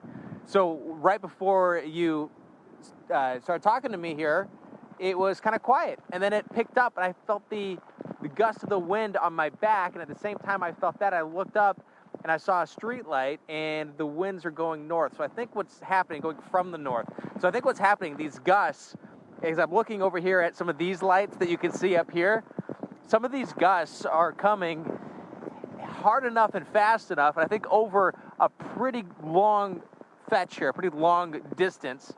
And when they hit that building, I think they kind of curve around a little bit. So we're getting these little bursts of wind, while at the same time, we're getting the burst of rain as well. So while there may have been very heavy rain coming down for like a full hour or with little breaks at times, I think perhaps maybe over the next 30 minutes or so, maybe longer, it could be. I'm curious what you think too, but I think what we're going to be dealing with is a quick burst of rain and wind, and then maybe a let up where you kind of start to say, hey, is this over? And then maybe another quick one comes. So I'm curious what you guys think about what the radar is looking like for our location, because it does have that little bit of a spin, not real obvious exactly when we're going to see the winds change direction in earnest. So Mark mentioned that pivot point, and I want to go back now, if we can, to our hurricane expert, Dr. Rick Knabb. And if you would pick up on that, to Dr. Knabb, talking about that pivot, that turn that we're expecting to happen as this storm will continue to move off to the northeast, and in relationship to where we are here in the central part of Louisiana and Alexandria. Yeah, it's interesting what is taking shape now in terms of where the strongest winds are. It's starting to get more of a comma shape where we have a really strong area of winds to the north of the center, but we also have this swath. I'll show you on the radar and some of the reports we're getting, strong winds on the east side. Again, a northward moving system, the strongest winds are on the east side, but then as this turns to the north and northeast, those strong winds will, that whole kind of swath will move this way and weaken. And the backside of this will be a lot drier for places like Alexandria. Look at all these reports that we're getting of wind damage in some places, and we'll detail that in a little bit. But just remind you that Alexandria, down I-49, under a flash flood emergency until 2 a.m. local time because of how much rain has already fallen and several inches more yet to come.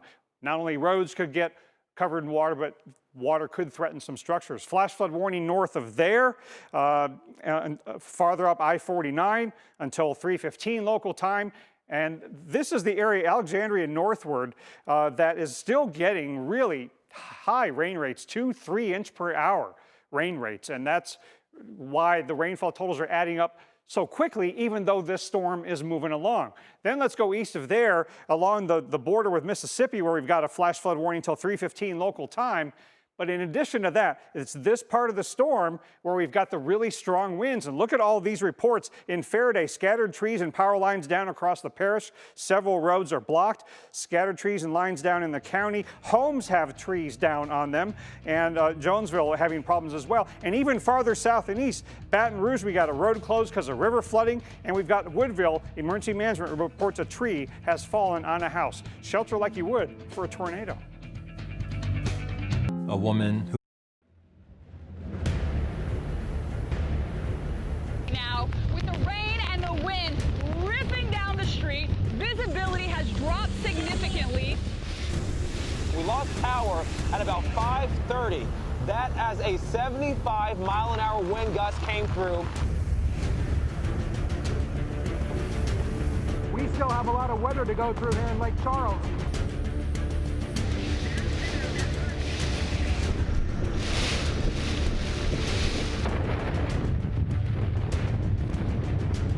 So there is debris that is starting to fly. I want to show you some new video coming to us here at the Weather Channel from earlier today around Lake Charles. We told you about the plethora of blue tarps that were still on all of the homes. You can see another one blowing in the distance, but look at the power infrastructure again. This is just, it's in the realm of course, 2020. It's just not fair, right? It took almost a month for portions of the Lake Charles area to get power back after Laura. That means you've had it for about 2 weeks, and now much of the area is out again. You've had blue tarps on your roofs almost that entire time. There's been supply chain issues with shingles. There's been, worker distancing issues, getting roofs repaired, and now you've got another strong storm that came through, and you're looking at so much of the imagery here. Water, power, roof and shingle issues, siding issues, you name it, expected but unfortunate, and you just hate to see scenes like that. You know those poles are going to take a while to go back up. Amazing those traffic lights were still up. Must have been on a different line, or somehow all those lines, despite the poles that were leaning over, were still live, which is almost scary in its own right. So that was what was going on around the Lake Charles area. There's still a lot of water on the roadways now. It's darker out now, so you can't see how deep that water is. So please don't go out and about trying to survey yet. Wait till morning. The little bit of light will go a long way to keep you safe. You do not want to be out trying to see what's going on in the dark and without power in much of the area as well.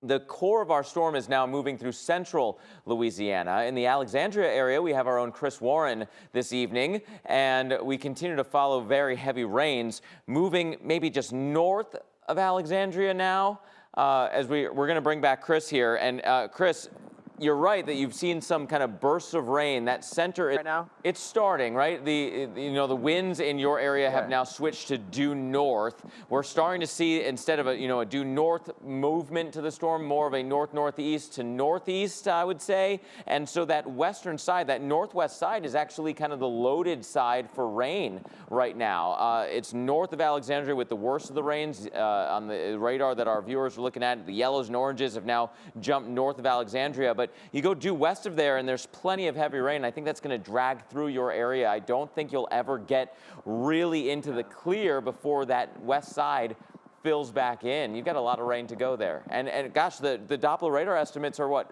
almost 1.5 feet now from Alexandria and points just south. Yeah, and that's what I was kind of hoping. I was looking at the radar. I was kind of hoping maybe we get a little bit more north out of it. Maybe get into some of the dry weather for a little while. But yeah, it doesn't look like that's going to be the case here with these bursts of wind and bursts of heavier rain. And it's going to be a while before this drains out, especially as if Mark was talking about, we get into that northwest rain part. The wind's coming out of the northwest with the rain. But I've been looking here, and I think that the water's still going up because this is over. This is a curb right here, and I have to step over to another spot right here. And then in some parts, estimating, we saw a car go by earlier, it's probably about 1 foot deep, maybe more than 1 foot deep over here. And this car, this white car right here, this one also, as we watch the water rising, hopefully it did not get up to and into the car, but it's just to the baseboard there of this vehicle. So more of this is happening downtown Alexandria as well, which isn't too far away in that direction. We're a couple miles from the airport, if you're familiar with this area. But flash flood warnings here in Louisiana, basically stretching from south of Interstate 10 all the way up to just about Interstate 20. That is a huge, huge portion of this state. I want to go now to our hurricane expert and former director of the National Hurricane Center, Dr. Rick Knapp, because Dr. Knapp, oftentimes when we're tracking these storms, we track them for days, and one thing we always talk about is how difficult it is to forecast the intensity, how strong the winds are going to be, and especially with this one, how that rapid intensification going from what tropical depression to a Cat 4 in like a day.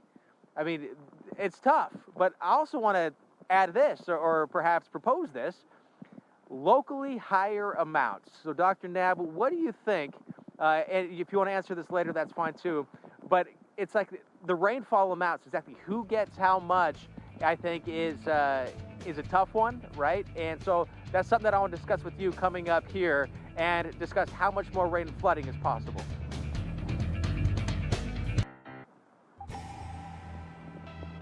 Tracking Hurricane Delta on the Weather Channel. I'm meteorologist Chris Warren, live here in Alexandria, Louisiana, in the middle part, right in the middle of Louisiana, along with our hurricane expert, Dr. Rick Knabb, and former director of the National Hurricane Center. And Dr. Knabb, just a few moments ago, I wanted to ask you, and now I'm asking you, about how difficult it is, we know, to forecast the intensity of hurricanes. But the rainfall amounts, we always know that they're going to bring some very heavy rain. And the phrasing locally higher amounts, I mean, that accounts for a huge variable. And is it frustrating?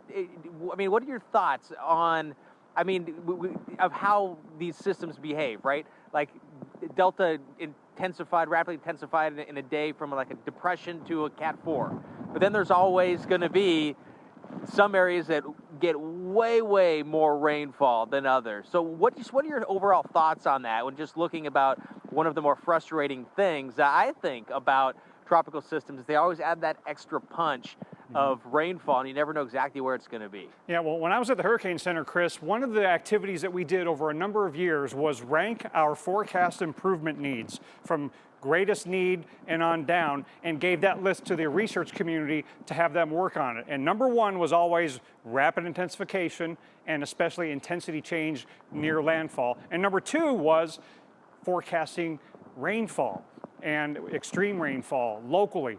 And we see with Delta how difficult those two things are. Now, as difficult as that is, I would say that we, the meteorology community, got a lot of this right in terms of, number one, expecting it to strengthen quickly over the Northwest Caribbean. Cancun, Cozumel caught a break that it weakened a bit before coming ashore. And we did correctly forecast that it would re-intensify to a major hurricane over the Gulf and then be on a weakening trend before landfall. So, you know, we're getting better, I think, over the years. But with heavy rainfall, I think there was good and bad. We knew that it would be moving along and we wouldn't have 5 feet of rainfall like a Harvey or something. But we knew that the rain rates would be high enough and the size of the storm would be large enough that we would get inland flooding being a significant risk. And on all of those counts, I think this storm has lived up to the billing. We've had a large Cat 2 come ashore, and that's generally what was forecast when we talked to you last night. And we were sounding the alarm about the inland flood threat. I would say that this system has probably overachieved a little bit in terms of the rainfall, given how fast it's moving. But you know, these systems, every hurricane can be a big rain producer and an inland flood producer. And this swath near and to the right, and especially on the northern side of the circulation, has been where the heaviest rains have fallen.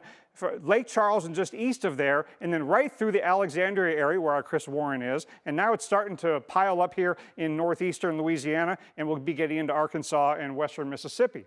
And because of all that rain that has fallen, and this would be worse if the storm was moving more slowly. Thank goodness it's moving along at about 15 miles an hour, but we've still gotten over a foot of rain falling in the Alexandria area and in the Lake Charles area, and we still have, a half foot or more in some spots and a large volume of water yet to fall. So that's why by the time you wake up tomorrow in Alexandria or Monroe, Louisiana, there could be a lot of water in the community. So please don't get out and assume that it's safe to get out onto the roads. Now, the other thing that's happening here is, no, it's not a major hurricane, and it's a borderline hurricane right now, but a hurricane nonetheless. The inland wind gusts have become a really significant part of this story because it is bringing down a lot of trees and a lot of power lines, especially to the north and to the east of the circulation center, the eastern side often being the stronger side. And look at all these reports we're getting kind of in that corridor of tropical storm force winds that are causing trees to come down and causing power to go out. And in this particular area, here's Alexandria, but then here's the border with Mississippi, and in this area you got a flash flood warning. But look at these reports. I wanted to go through these really quickly. In several communities here, you're getting a consistent outcome. Trees and power lines are coming down, and several roads are blocked, and some homes have trees on them. Folks, this is why you've got to shelter during a tropical storm and a hurricane, especially if you've got trees in your neighborhood. Shelter like you would for a tornado, because trees coming down on homes have killed people in inland storms before. And also, we say turn around, don't drown, don't get out on the roads when there's flash flooding. But when trees are coming down on the roads, you can get hurt or killed either with the tree falling on your car or with the tree falling onto the road and then you drive into that tree. So Mark, we got a lot of reasons to be staying off the roads tonight until things calm down and the water drains. Yeah, let's hope people are in their safe spot. They continue to stay there through the overnight hours and even through tomorrow. I want to show you a couple new pieces of video that are coming into us now here at the Weather Channel. Lake Arthur, Louisiana, blue tarps there. The trampoline is the bane of the existence to a windstorm, right? Those things go flying. They're big parachutes. But lots of water on the roads, lots of tree damage here, and blue tarp, blue tarp, blue tarp, blue tarp, right? You see it again and again and again. So hopefully those held up throughout the storm.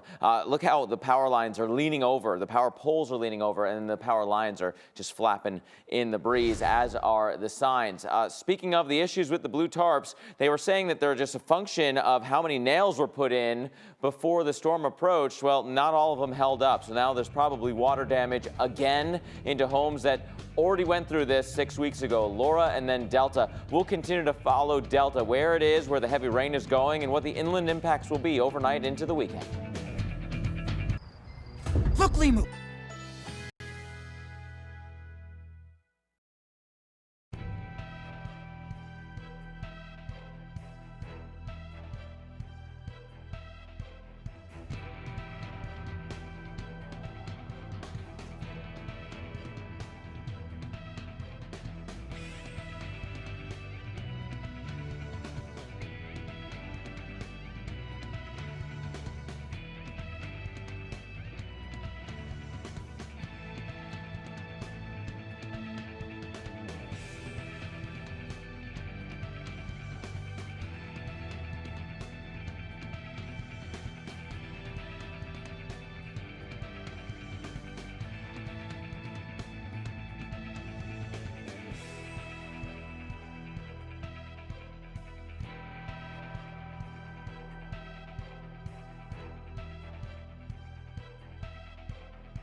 Some more video now coming into us from Lake Charles. And gosh, Lake Charles poster child for what went wrong with this 2020 hurricane season.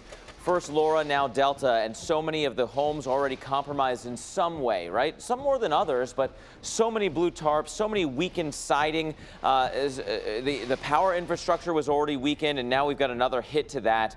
Much of the area only got power back about 2 weeks ago, and now it's obviously out again, considering the scenes that we're showing you here from the Lake Charles area. Once those tarps lift off, then you're exposed to the storm. You've got all that rain falling back into the buildings, new insurance claims, new cleanup to do, more repairs. It's quite frankly not fair. It's just not what the doctor ordered at all across the Lake Charles area. So that was largely earlier today. Lots of water on the roads still being reported now, even though the worst of the rain has moved out. So please don't go out there now trying to survey everything. It's a dangerous night with water on the roads, power largely out, debris in the way. You just don't want to, drive into that willingly, right? Stay in place if you're in a safe spot right now. We're certainly not done with Delta through the night. Still a hurricane at this point and moving farther inland. So we're going to cover what's happening now and what could still happen next. I want to bring back hurricane expert Dr. Rick Knabb right now. And Dr. Knabb, this storm it's always fascinating to watch as it came through. 100-mile-per-hour winds on the Texas side. I don't think I anticipated seeing quite that strong wind on the west side of the circulation. No, it's kind of a complex setup when you get a hurricane that's getting steered and sheared, and a lot of interesting things can happen to the structure of a hurricane when it is coming over cooler waters and getting sheared. You get things happening on sides where it doesn't usually happen. And generally speaking, this has been a front-loaded hurricane as it came ashore. Certainly when it made landfall, we got a tremendous storm surge here to the east of that landfall location, which was very similar to the location of Laura. And we also had a lot of rain that was coming ashore and falling in Louisiana well before the center of circulation crossed. And we're going to have a much drier backside to this hurricane. Now, again, only 12 miles difference between the landfall location of the center of Delta as compared to the center of Laura. Doesn't sound like a lot, but it does make a big difference in terms of where the greatest storm surge occurs. In fact, with Laura's center here, its maximum storm surge was ironically in the same place as the landfall location of Delta's center. That's where we had the 17 feet of storm surge flooding. But with Delta coming ashore near Creole and Rutherford Beach, the maximum storm surge was east of there. Now, we measured some of that with a gauge here that was about 50 miles to the east of the landfall location. Over 8 feet of storm surge flooding before the communications went out, so we don't know how high it really got there. 5.5 feet just west of the landfall location at Calcasieu Pass, but I think the maximum storm surge was in a relatively unpopulated area where we got probably 10 feet of storm surge flooding above normally dry ground. And some of the areas like Grand Chenier, a lot of structures just aren't left after Laura to measure how high the water got into those. We may never really know what the peak surge in Delta was.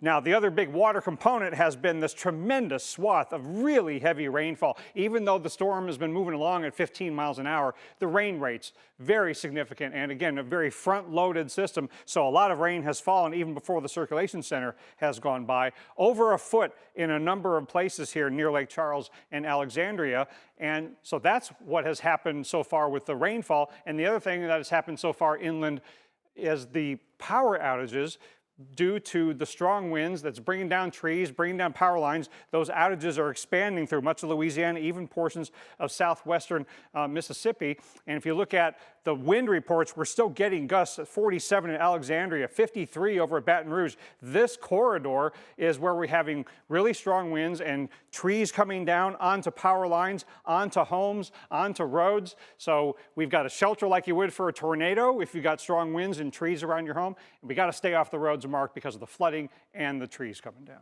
Yeah, and there's some, less than normal modes of seeing that wind, right? It's where it's not raining in eastern Louisiana. It's behind the circulation or the southwest side where we're seeing winds and reports of trees coming down. So a place like Jackson, Mississippi, we know that the roads are clear for now, but 3 to 6 inches of rain are on the way. You're going to get into the wind before that. So would we see some tree damage even before the worst of the rain? Maybe. You got to keep that in mind. It's going to be a bit of a dangerous night in that way. Here's where the center is going to go. Here's Jackson, Mississippi. So the center should go north of you. Doesn't mean you won't get the rain, doesn't mean you won't get the wind. That center continues all the way into the Tennessee Valley, and so with that you get this core of heavy rain moving out of Louisiana across eastern Arkansas, northern Mississippi, western and central Tennessee. At that same point, okay, so we're following the core of the storm, the core of that low pressure area, but there's this persistent band being featured by many of the high resolution models, suggesting that from the central Gulf of Mexico up through the Florida Panhandle into portions of Alabama and eventually portions of Georgia, that's going to be a heavy rain producer as well, potentially with some strong to severe storms embedded along that line. So that's a threat through the day tomorrow. It all kind of stretches out even more so as we go through the day on Sunday through the rest of the mid-Atlantic. So two different areas that we're watching. One, where that core, where that center goes, still 3 to 5, maybe 5 to 8 inches of rain. Underdone rain here across the southeast if you get a high-producing thunderstorm. And then look what happens for the Appalachian chain. Steady rains here through the weekend as well, maybe 3 to 5 localized flooding. We're not done here on the Weather Channel. Coverage right through the night. Stay with us.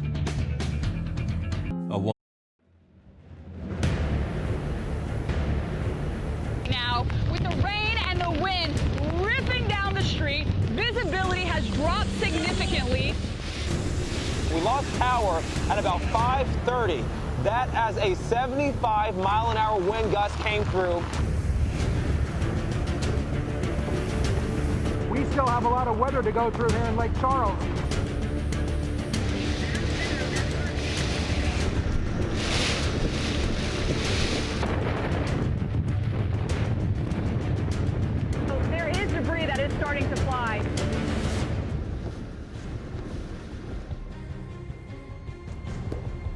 The power of the hurricane. At this hour, streets are underwater, trees and power lines are scattered, and more than 1 million people are without power as Hurricane Delta pushes its way through parts of the South.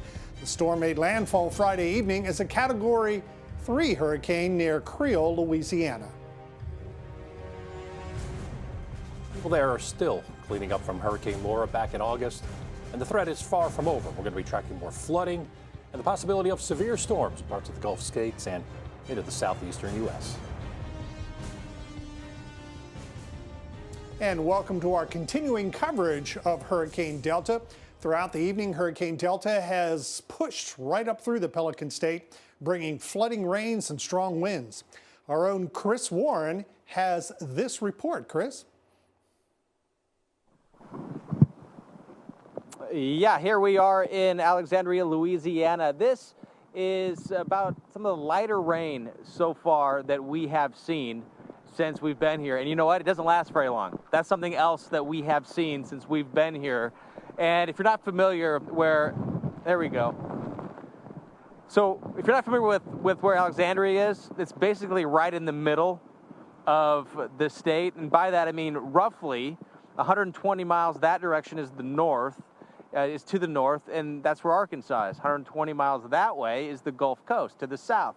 In that direction, roughly about 60 miles is Mississippi. About 60 miles to the west, that direction, is Texas. So right here, we are pretty much right about as in the middle of Louisiana as you can get. And we're very close to what is over there, the center of this storm that is generally moving in that direction. We're in kind of what I've been saying is kind of like a raggedy part of the radar right now. So we're not getting the consistently heaviest of heavy rains, but we've seen a lot of the heavy rain already. And we're somewhat sheltered here, but occasionally, because the winds are coming out of the northeast, occasionally the winds will kind of come around.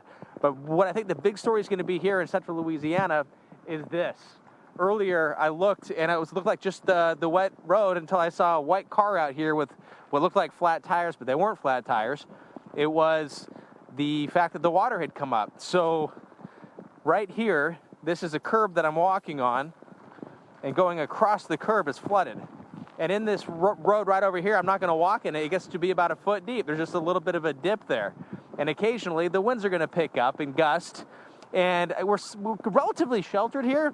But now, from right here, that's the back side of the building. And I can hear the trees behind me. When you look up, I can hear the trees rustling around.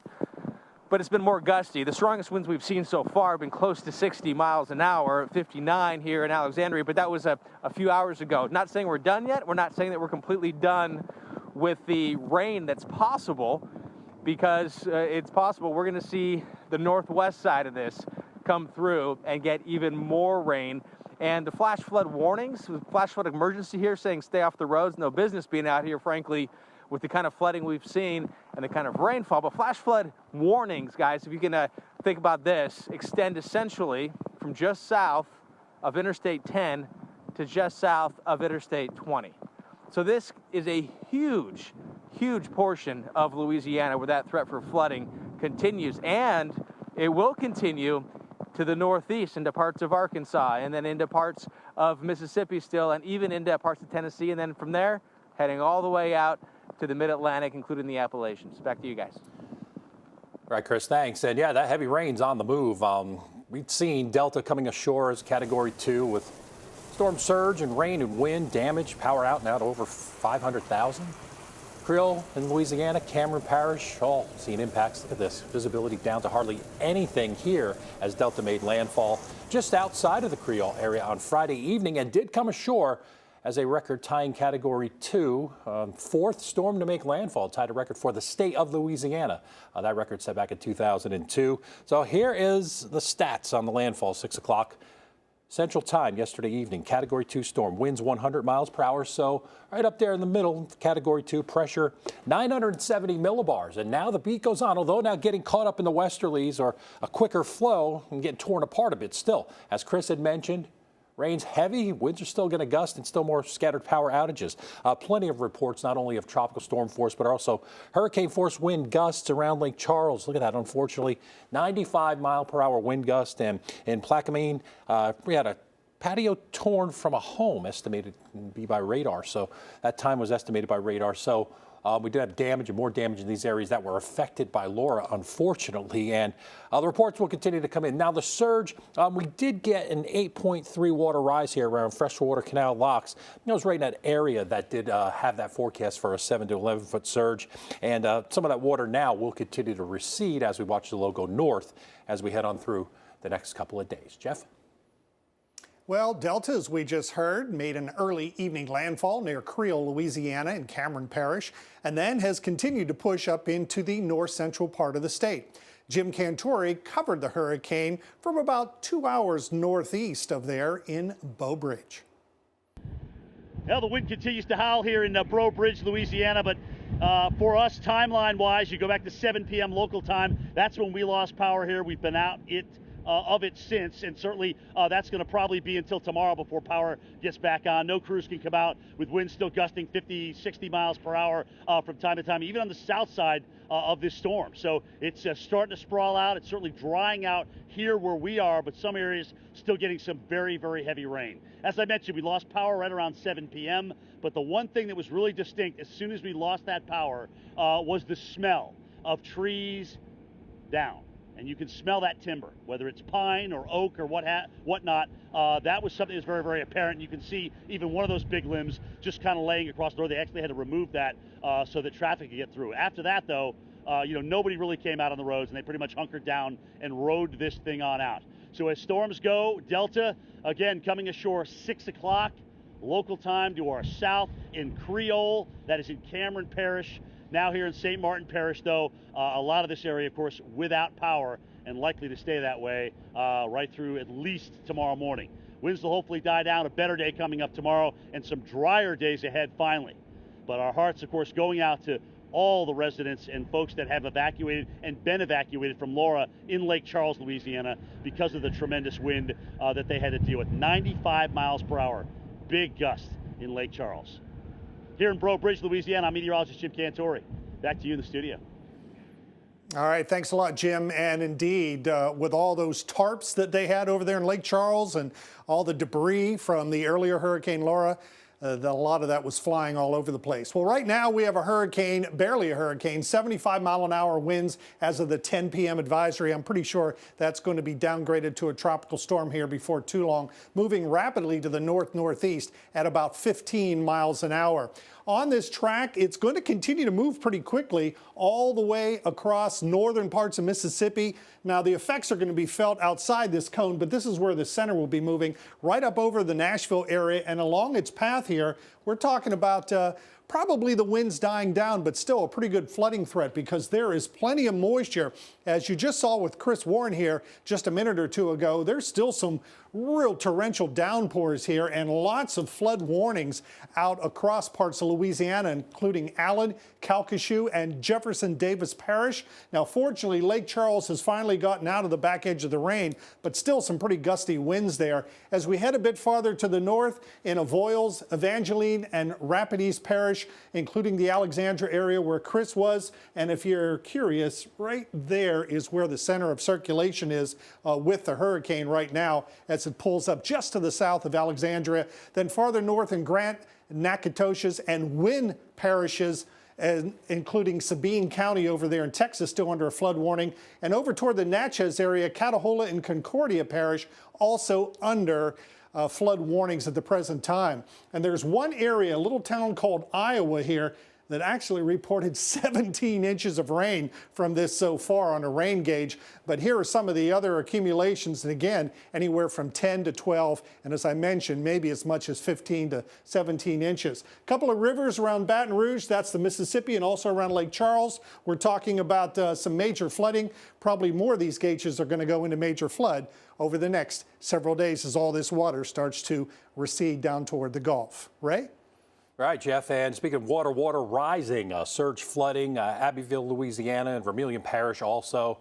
This is from the Gulf of Mexico, the water rise here. Surge flooding continues to have impact this morning, and also rain coming from the sky. Flash flood watch is also in effect for any of that rain coming down heavily. And as Jeff mentioned, double-digit totals, 1.5 feet. That's those locally higher totals we like to speak of.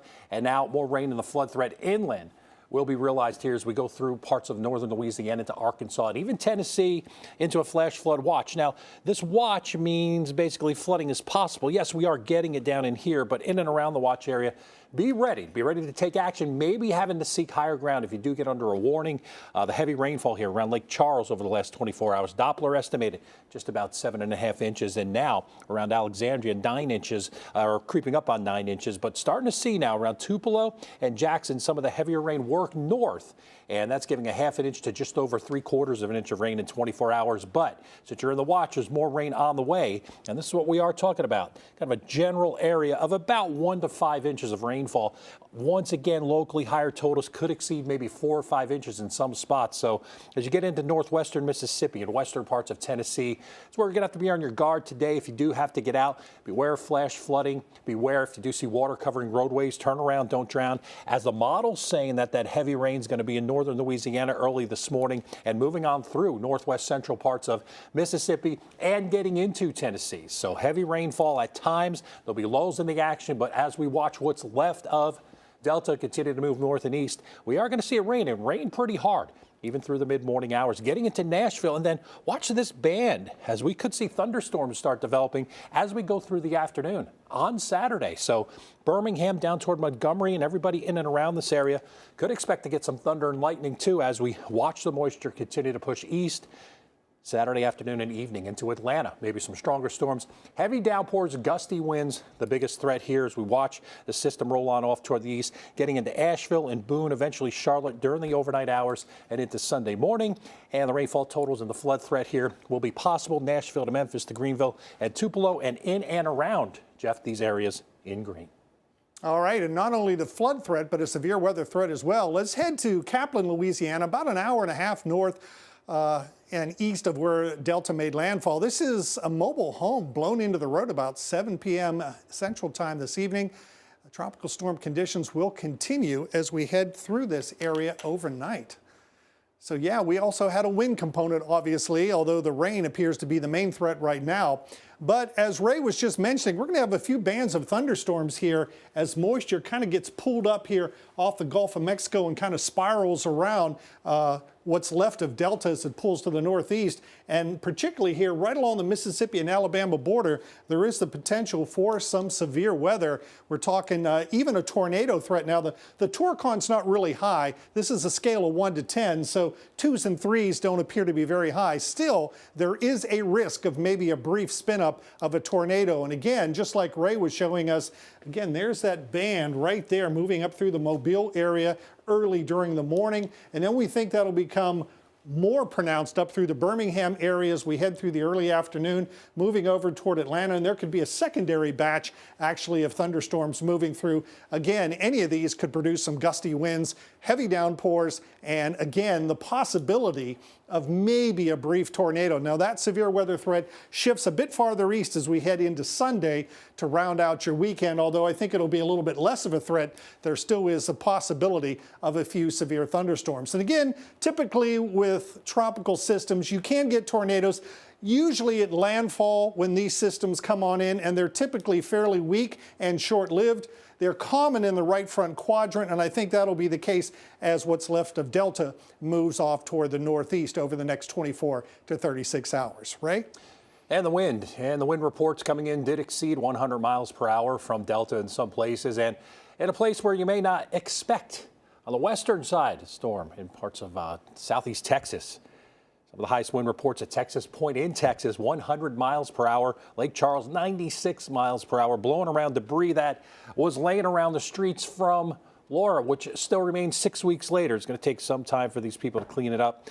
Down near Port Arthur, 78-mile-per-hour wind gusts. So all these storms are unique, these tropical systems. And in this case, one of the unique features was that we had some of the strongest winds on the west side, where traditionally you may expect that to be on the northeast side or the northeast quadrant, where right now 51-mile-per-hour wind gusts to tropical storm force at Alexandria, gusting Jackson to 31, and the winds almost a tropical storm force down near Homa. So still seeing some pretty strong winds on the east side of the storm, even on the backside, 20 to 40-mile-per-hour winds as we head on through this morning. And these tropical storm force winds are likely as we get into southwestern parts of the state of Mississippi. Less likely as we watch the storm continue to push northeast and weaken and kind of get torn up in the jet stream as it moves on off toward the north. The current winds continue to increase as we get into places like Greenville and Jackson.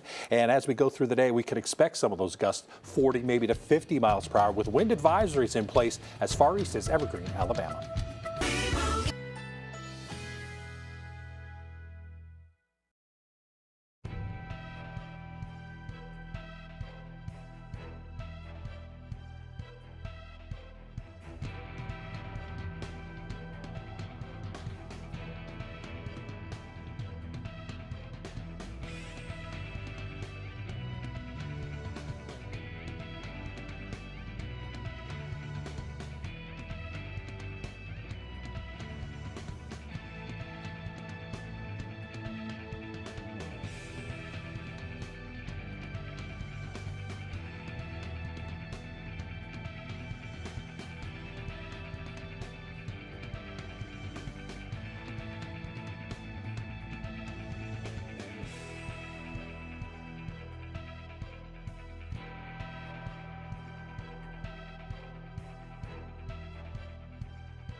Tracking Hurricane Delta right now on the Weather Channel. This storm is far from over. After coming on shore as a Category 2 hurricane around 6 o'clock local time near Creole, Louisiana, about 120 miles in that direction from where I am standing right now here in Alexandria, Louisiana, in the middle of the state with the storm nearby, and it eventually will be working out. But that is going to take some time before things approve in any decent manner. The rain is coming and going. The wind gusts have been coming and going, but it has been windy here. Winds have been gusting close to 60 miles an hour at times, and here comes another gust, but not a lot of rain at the moment. And what seems like just a wet parking lot is actually a partially flooded parking lot right here. Walking into some of the water, you get an idea just walking near it. I don't like to walk through floodwaters. Don't advise that. Don't drive through it. Don't walk through it. Because if you were driving here, which we saw earlier, someone came along and the water was up above the hubcap. So there's just a dip in the road. It looks like it's flat right here, but a dip in the road, you can find yourself in trouble and not even realize it. We're somewhat protected here from the building, but even so, the wind's been coming around, whipping around at times. From here, I can see Interstate 49, which in that direction will take you to Shreveport, and in that direction will take you to Lafayette. Seen only a few vehicles. It's been some of the big rigs. So hopefully that's a sign of what has been happening, or rather what has not been happening, and that's people being on the road.